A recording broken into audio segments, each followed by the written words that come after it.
My dear friends, something prevented the disciples from grasping the meaning, the significance, the implications of the second foretelling of the Lord's betrayal and passion.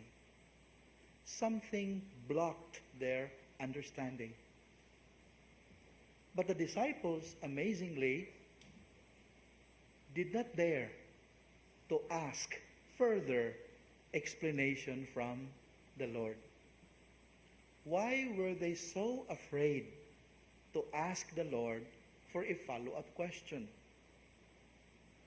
Had he done that, the Lord would clearly explain to them such difficult saying about his betrayal and his eventual salvific death. So makapangutana ta, were they afraid to expose their ignorance or obstinacy of heart and in the process get reprimanded by the Lord the way Peter was? Were they afraid because in the first place they did not pay full attention to the Lord's disclosure about his impending passion and death? Were they afraid to be discovered that their senses, their minds, their hearts were preoccupied with something else when the Lord was revealing to them his soul? Try to find time to pray over Mark 9:34. Mark 9:34. Why were they so afraid?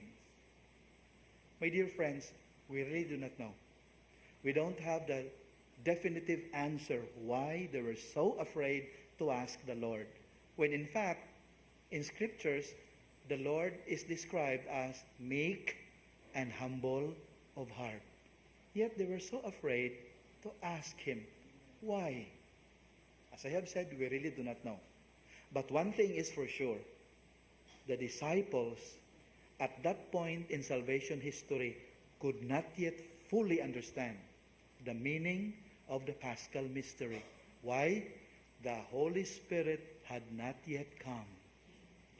Please pray over John chapter 16, verses 12 to 14. John 16, 12 to 14. My dear friends, we are privileged. Why? Because we are living in the era of the Holy Spirit. There should be no reason why we cannot grasp the meaning of the Paschal mystery. We are so privileged to have lived at this point in salvation history when theological matters, moral principles are clearly articulated by our Holy Mother, the Church. And our minds are such that we can gradually understand the significance of these truths.